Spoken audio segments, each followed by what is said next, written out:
నమస్కారం. Welcome to నవలా హృదయం. ఈరోజు కథ వసంత శిశిరం. రచించిన వారు శ్రీమతి నవీన గారు. కథలోకి వెళ్లబోయే ముందు ఛానల్ను సబ్స్క్రైబ్ చేయడం మర్చిపోవద్దు. ఇక కథలోకి వెళ్ళిపోదాం. ఫోన్కు మెసేజ్ రావడంతో విసుగ్గా తెరిచి చూశాడు చక్రధర్. అంతే, అతడి కళ్ళు కోడిగుడ్లలా పెద్దవయ్యాయి. భయంతో చెమటలు కక్కుతుంటే ఒక మూలకు ఉన్న చక్రధర్ పనివాడు మెల్లిగా వచ్చి ఆ ఫోన్ వంక చూశాడు. వీడియోలో హైదరాబాద్ నుండి తిరిగి వస్తున్న వాసుపై దాడి చేసి అతన్ని చంపేయాలని హైవేపై సిద్ధంగా పెద్దగా జనం తిరగని ప్రదేశంలో మాటు వేశారు బిహారీ గ్యాంగ్. వారి సరదా కోసం తాము చేయబోయే హత్యను వీడియో తీయదలచి ఫోన్లో రికార్డ్ చేయడం మొదలుపెట్టారు.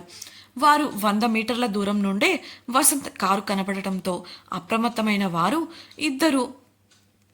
ఇద్దరు తప్ప మిగిలిన అందరూ దాక్కొని చెట్టుకొకరు గుట్టకొకరు చేరారు. కత్తులు, రాడ్డులు, నాటు తుపాకీలతో వసంత్ రావడమే ఆలస్యం. దాడి చేసి చంపేయాలన్న కసితో ఉన్నారు. కార్ వేగంగా వస్తూ వారికి 50 మీటర్ల దూరంలో కనిపిస్తుంది.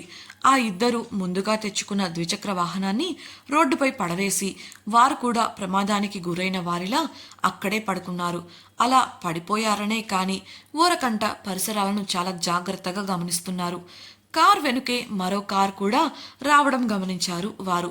ఆ కార్లు వారికి 30 మీటర్ల దూరంలోకి వచ్చేసరికి అకస్మాత్తుగా ఎక్కడి నుంచి వచ్చిందో మేకల మంద రోడ్డుపైకి వచ్చేసింది.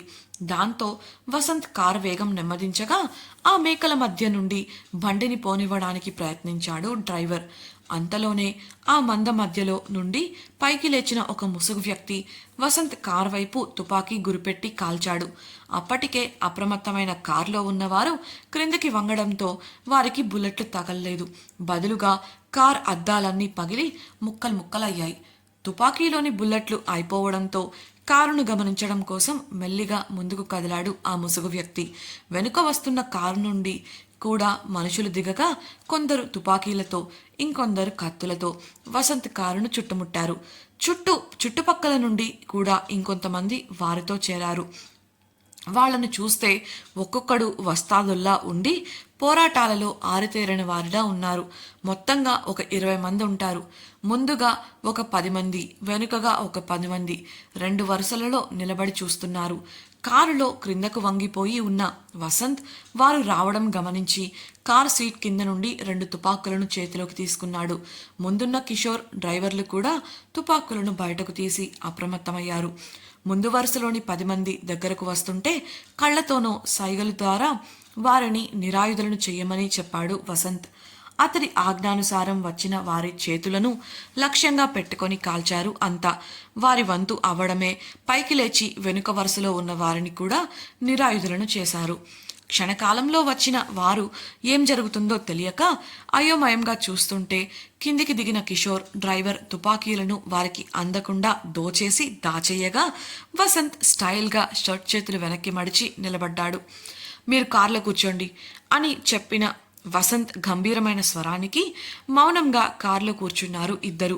ఆ రౌడీలు ఎలా అయినా వసంత్ని చంపాలన్న ధ్యేయంతో కత్తులు బయటకు తీసి అతడి పైకి దూసుకుపోయారు. ఒక్కొక్కరుగా వస్తుంటే అప్పటికే 4 కాళ్ళు చేతులు విరిచేసి పడుకోబెట్టాడు వసంత్. దాంతో గుటకలు మింగిన ఆ రౌడీల నాయకుడు అందరినీ ఒకేసారి వెళ్లమని చెప్పడంతో ఆవేశంగా అతడి పైకి వెళ్లారు అంతా. వచ్చిన వారిని వచ్చినట్లు స్ప్రింగ్లా వంగుతూ వాళ్ల దాడిని తప్పించుకుంటూనే వాయించేశాడు వసంత్. ఇంతలో ఒకడు వెనుక నుంచి వచ్చి దాడి చెయ్యగా అతడి చేతుల్లోకి కత్తుల వల్ల వసంత్ శరీరంపై లోతైన గాయాలయ్యాయి. ఆ క్షణం వసంత్ బ్యాలెన్స్ తప్పగా అదే అదునుగా రాడ్డులతో అతనిపై దాడి చేశారిద్దరు. వెంటనే తేరుకున్న వసంత్ వారిపై విరుచుకుపడగా ఆ పోరాటంలో అతడికి ఇంకొన్ని గాయాలయ్యాయి. అయినప్పటికీ ఏమాత్రం తగ్గకుండా అందరినీ చావు కొట్టేశాడతడు. తన వాళ్లందరినీ అలా చావగొడుతుంటే చూసి భయపడి గుటకలు మింగిన రౌడీల నాయకుడు అక్కడ ఉన్న కారులో మెల్లిగా జారుకున్నాడు. వసంత్కి అయిన గాయాలను చూసిన కిషోర్కి మనసు చివుక్కుమంది. వసంత్ మాట కాదనలేక మౌనంగా ఉండిపోయాడు. అందరూ పడిపోవడంతో తీరికగా కార్ బ్యానెట్ పైకి ఎక్కి కూర్చొని సిగరెట్ వెలిగించాడు వసంత్. కార్ దిగిన కిషోర్ డ్రైవర్ కింద పడిపోయి కదల్లేక గింజుకుంటున్న వాళ్లను లాక్కొచ్చి వసంత్ ముందు పడేసి వాళ్లను హింసించడం మొదలుపెట్టారు. కిషోర్ ఒక వ్యక్తి వెన్నుపై మోకాలిపై నిలబడి జుట్టు పట్టుకుని తలను వెనక్కు లాగుతూ, చెప్పు, మిమ్మల్ని పంపించిందెవరు అని కోపంగా అడిగాడు. డ్రైవర్ చేతుల్లో హింసకు గురవుతున్నవాడు అతడికి చెప్పవద్దు అంటూ తల అడ్డంగా ఊపగా, నాకు తెలీదు అని జవాబిచ్చాడు అతడు. అయితే అప్పటికే ఆ సైగలను చూసిన డ్రైవర్ ఇంకా కిషోర్, చెప్తావా లేదంటే ఇట్నుంచి ఇటే కైలాసానికి వెళ్తావా అంటూ ఇంకా బలంగా తలను వెనక్కు లాగుతుంటే అతడికి మెడనరాలు తెగి మెడ విరిగిపోతుందో అన్నంత తీవ్రమైన నొప్పి కలిగింది. దాంతో అతడు చెప్తాను అని అనడంతో కాస్త తలను ముందుకు వంచాడు కిషోర్. అతడు కొంతసేపు ఊపిరి తీసుకొని, మా అన్న జయరాం అని అన్నాడు. ఆ జయరాం అన్న పేరు ఇంతకు ముందు వినకపోవడంతో, ఎవడవాడు అని గద్దించాడు కిషోర్. ఇందాక మాతో వచ్చిన మా నాయకుడు అని అనగా, అతను ఎందుకు మాపై దాడి చేయాలనుకున్నాడు అని అడిగాడు డ్రైవర్. తెలియదు అన్న అతడిని మళ్ళీ కిషోర్ తల పట్టుకోబోతుంటే, వద్దు నిజంగా మాకు తెలీదు, అన్న చెప్తేనే చేశాం అని భయంతో అరుస్తూ చెప్పాడు అతడు. ఇంకొన్ని ప్రశ్నలు అడగడం ద్వారా జయరాం అనే వ్యక్తి గురించి ఇంకొన్ని వివరాలు రాబట్టారు వాళ్ళు. జయరాం అనేవాడు భూపతి కింద పనిచేస్తాడని తెలుసుకుని కిషోర్ ఆశ్చర్యంగా వసంత్ వంక చూశాడు. కానీ వసంత ముఖంలో ఎలాంటి భావమూ లేదు. కావలసిన వివరాలన్నీ రాబట్టాక కిషోర్ వసంత్తో, ఇప్పుడు వీళ్ళను ఏం చేద్దాం అని అడిగాడు. అప్పటికే సిగరెట్ అయిపోవడంతో దాన్ని విసిరేసిన వసంత్ కార్ బ్యానెట్ నుంచి దిగి మడిచిన చేతులను మామూలుగా సర్దుకుంటూ సీరియస్గా కిషోర్తో, కార్తీ అని చెప్పి వెళ్ళి కార్లో కూర్చున్నాడు. డ్రైవర్ను పిలిచి, క్లియర్ దిస్ అని చెప్పగా ఓకే అన్నాడతడు. ఆ తర్వాత అక్కడి నుంచి వెళ్ళిపోయింది వసంత్ కార్. బీహారీలు ఉన్న చోటును దాటుకుంటూ వెళ్తుంటే కిక్కురు మనకుండా వారు ఊపిరి బిగబట్టుకొని ఉండిపోయారు. అక్కడ వసంత్ ఫైట్ మొదలైన మరుక్షణమే రోడ్డుపై పడుకున్న వాళ్ళు కూడా నెమ్మదిగా చాటుకు జారుకున్నారు. అంతటితో వీడియో అయిపోవడంతో ఉయ్యాలలో కుప్పకూలిపోయాడు చక్రధర్. వసంత్ ఒక్కడే అంతమంది దృఢకాయులు సమర్థులు అయిన వారిని ఒంటి చేత్తో మట్టి కరిపించాడు. ఆ వీడియో చూసిన అతడికి ఆ బీహారీలు వెనక్కి తగ్గడంలో తప్పులేదు అని అర్థమైంది. పెళ్లిలో వసంత్ను చూసినప్పుడు చాక్లెట్ బాయ్లా ఉన్నాడులే అని చాలా తేలిగ్గా తీసుకుంటే, ఫైటర్ రేంజ్లో ఊరమాసులా విజృంభించడం చూసి అవాక్కయ్యాడు చక్రధర్. ఒక పక్క కొడుకు గోల భరించలేక, ఇంకా ఇంత చూశాక మరోసారి వసంత్ జోలికి వెళ్లే ధైర్యం చెయ్యలేక తల పట్టుకుని కూర్చున్నాడు అతడు. కాలేజ్ మెయిన్ గేట్ను చేరుకున్న శిశిర ఉమలను వారికి 50 మీటర్ల దూరంలో ఉండి చూశారు విహాన్ వాళ్ళు. అప్పటికే వారిని గమనించింది ఉమ. గేట్ బయటకు వెళ్లడమే గెస్ట్ హౌస్ వైపు వెళ్లబోయిన శిశిరను ఆపి అప్పటికే తాను బుక్ చేసిన క్యాబ్ ఎదురు చూస్తూ ఉండటంతో శిశిరతో పాటు అందులో ఎక్కింది.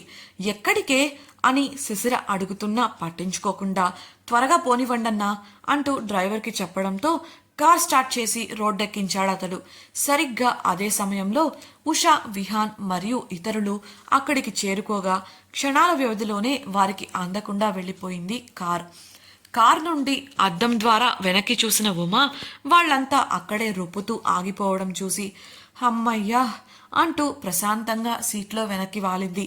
ఊపిరి పీల్చుకుంటూ పక్కకు చూడగా తననే సీరియస్గా చూస్తూ కనబడింది శిశిర. వెంటనే పళ్ళికిలిస్తూ ఒక వింత నవ్వు నవ్వగా అలా ఒకసారి జరిగిందంతా రివైండ్ చేసుకుంది. మెట్లు దిగుతున్న శిశిర క్యాంటీన్కి వెళ్ళి జ్యూస్ తాగుదాం, చాలా దాహంగా ఉంది అని అడిగింది.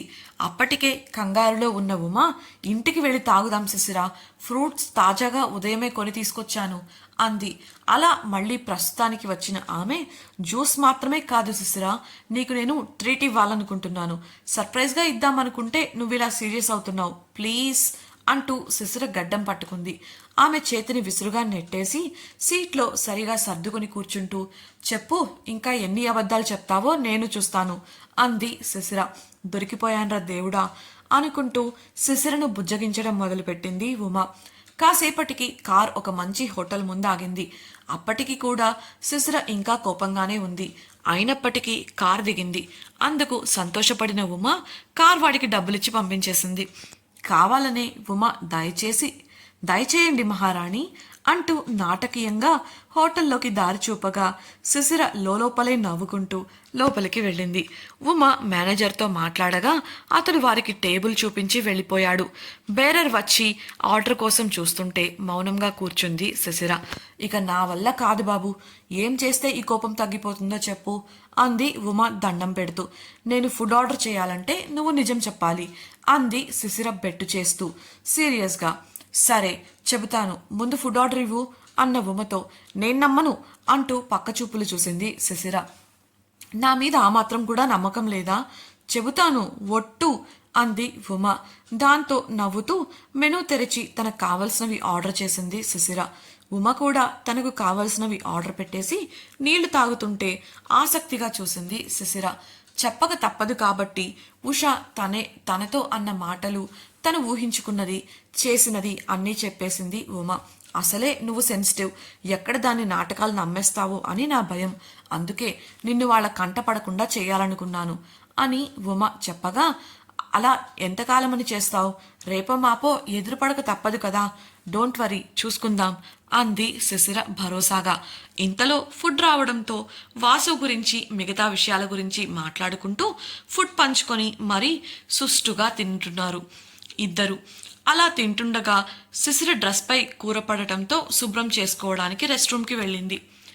ఆమె వెనుకే వెళ్ళిన ఇంకొక అమ్మాయి శిశిర పక్కనే హ్యాండ్ వాష్ చేసుకుంటుంటే తనని చూసింది శిశిర. సౌమ్య గారు ఎలా ఉన్నారు అని అడిగింది శిశిర. అప్పుడే శిశిరను చూసినట్లుగా ముఖం పెట్టిన Soumya, hi Shishira, I'm good, how are you అంది. ఆమె ఫైన్ అన్న శిశిరతో, మీరు బాగానే ఉన్నారు, కానీ వాసునే పాపం అని అనడంతో శిశిర ఆశ్చర్యపోయింది. కారణం, వాసుకి యాక్సిడెంట్ జరిగిన విషయం ఎవరికీ తెలియదు. అనుమానంగా, మీ ఉద్దేశం ఏంటి, మీరు ఏమంటున్నారో నాకు అర్థం కాలేదు అని అడిగిన శిశిరకు, పాపం వాసు, తనకు ఇంతకు ముందు ఎప్పుడూ ఇలా జరగలేదు, మీ పెళ్లి జరిగాక ఇలా జరగడం సో సాడ్ అంది బాధగా సౌమ్య. ఆ మాటల్లో ఏదో పుల్లవిరుపుతనం కనిపించింది శిశిరకు. అయినప్పటికీ అన్ని రోజులు మనవి కాదు కదా సౌమ్య, ఆయన కాస్త జాగ్రత్త పడాల్సింది అని అంటుంటే బదులుగా సౌమ్య, అవును, ముందుగానే జాగ్రత్త పడి ఉంటే బాగుండేది అని కాస్త గ్యాప్ ఇచ్చి, ఇంతకీ మీ పెళ్లికి ముందు జాతకాలు చూసారా లేదా అని అడిగింది. డ్రెస్ శుభ్రం చేసుకుంటున్న శిశిర ఆమె మాటలలోని అంతరార్థాన్ని అర్థం చేసుకుంది. మనసుకు బాధ అనిపించినా పెద్దగా మాకు వాటిపై నమ్మకం లేదు సౌమ్య, ముఖ్యంగా ఆయనకు అని బదులిచ్చింది. ఆయన అన్న మాట వినడమే సౌమ్యకు గుండెల్లో కలుక్కుమంది. తను కోరుకున్నవాడు, తనకు సొంతం కావాల్సిన వాడు మరొకరి సొంతం అవ్వడం బాధను కలిగించింది. అంతలోనే, ఎందుకైనా మంచిది ఒకసారి చూపించుకోండి, కావాలంటే నా ఫ్యామిలీ జ్యోతిష్యులను పరిచయం చేస్తాను, మన మంచి కోసం అలా చేయడంలో తప్పులేదు కదా అంది నవ్వుతూ. అయ్యో, మీకంత శ్రమ ఎందుకు సౌమ్య, కావాలంటే అవన్నీ ఆయనే చూసుకుంటారు, థ్యాంక్స్ ఫర్ యువర్ కన్సర్న్ బదులిచ్చింది శిశిర. నేను ఇలా చెప్తున్నానని తప్పుగా అనుకోవద్దు శిశిర, వాసు మాకు చాలా కాలంగా తెలుసు, తనంటే మా తాతగారికి చాలా ఇష్టం, ఆ ఉద్దేశంతోనే ఇలా చెప్పాను అని చెప్పింది సౌమ్య మొహమాట పడుతున్నట్లుగా. అయ్యో, ఇట్స్ ఓకే సౌమ్య అని బదులిచ్చింది శిశిర. వెంటనే, మిమ్మల్ని కలవడం సంతోషంగా ఉంది, మరోసారి కలుద్దాం, నా స్నేహితురాలు ఎదురు చూస్తూ ఉంటుంది అని చెప్పి అక్కడి నుంచి బయటకు వచ్చేసింది శిశిర. నిట్టూరుస్తూ తమ టేబుల్ దగ్గరకు వెళ్ళబోతుంటే ఆమె ఎదురుగా, మా వాడిని ఇంట్లో వదిలేసి ఇక్కడికొచ్చి ఎంజాయ్ చేస్తున్నావా సిస్టర్ అంటూ వచ్చాడు కిషోర్. ఆమె అతన్ని చూసి నవ్వుతూ, అన్నయ్య మీరా, అదేం లేదన్నయ్య, నా ఫ్రెండ్ కంపెల్ చేసేసరికి రావాల్సి వచ్చింది అని బదులిచ్చింది. ఇట్స్ ఓకేరా, ఎంజాయ్ అని చెప్పి అక్కడి నుండి వెళ్ళిపోయాడు కిషోర్. అతడు ఆమెతో మాట్లాడుతున్న సమయంలో వారిద్దరిని ఫోన్లో బంధించాయి రెండు కళ్ళు. టేబుల్ దగ్గరకు వెళ్లేసరికి తినడం పూర్తి చేసిన ఉమా డెజర్ట్ ఆర్డర్ చేసి హ్యాండ్ వాష్ చేసుకుని వస్తానంటూ వెళ్ళింది. దాంతో శిశిర కూర్చొని తినడం మొదలుపెట్టింది. వాష్రూమ్లో చేతులు కడుక్కొని బయటకు వస్తున్న ఆమెకు అనుకోకుండా హడావిడిగా ఫోన్ మాట్లాడుతూ వస్తున్న ఒక వ్యక్తి ఢీకొట్టాడు. ఆమె చిరాగ్గా, కళ్ళు దొబ్బాయా అని అరిచి మరుక్షణమే అతన్ని చూసి ఆశ్చర్యపోయింది. అతనెవరో కాదు, కిషోర్. ఐఎమ్ సారీ చూసుకోలేదు అని చెప్పిన కిషోర్ మారు మాట్లాడకుండా అక్కడి నుండి హడావిడిగా ఫోన్ మాట్లాడుతూ వెళ్ళిపోయాడు. అతన్ని ఎక్కడో చూసినట్లుందే అనుకుంటూ తమ టేబుల్ దగ్గరకు వచ్చిన ఉమ శిశిరను చూడగానే అతన్ని గుర్తుపట్టింది. హైదరాబాద్ హోటల్లో శిశిరను చూసుకున్న 2 రోజులు అతడే అందికలో ఉండి అన్ని విషయాలలో సాయం చేశాడు. అంతలోనే అతనిపై విపరీతమైన కోపం కలిగింది. ఈలోపు డెజర్ట్ తేవడంతో ఆ కోపాన్ని అంతా డెజర్ట్ పై చూపించింది. ఏంటి ఆ తినడం అని అడిగిన శిశిరకు ఏం లేదు అని చెప్పి కోపాన్ని కంట్రోల్ చేసుకుంటూ సాధ్యమైనంత సాధారణంగా ఉండటానికి ప్రయత్నించింది. తిన్న తర్వాత బిల్ కట్టేసి బయటకు వచ్చిన వారు శిశిర గెస్ట్ హౌస్కి వెళ్దాం అని అనగా ఏం వద్దు ఇంటికి వెళ్ళు అని బదులిచ్చింది ఉమ. అదేంటే అక్కడైతే కాసేపు ప్రశాంతంగా ఉండొచ్చు కదా అని అనగా ఈ పరిస్థితుల్లో నువ్వు అక్కడికి రావాల్సిన అవసరం ఏం లేదు. అయినా నువ్వు అక్కడికి వచ్చినా ప్రశాంతత దొరకదులే. బహుశా మనం ప్రిపరేషన్ కూడా ఈసారి లైబ్రరీలో కూర్చొని చేయాల్సి వస్తుందేమో అంది ఉమ. అదేంటే అంటూ ఆశ్చర్యంగా అడిగిన శశిరకు ఏమో ఓనర్ అంకుల్ ఇల్లు రెనోవేట్ చేయిస్తున్నారట, ఇంకొన్ని రోజులకు ఇంట్లో డిస్టర్బెన్స్ తప్పవు అని బదులిచ్చింది.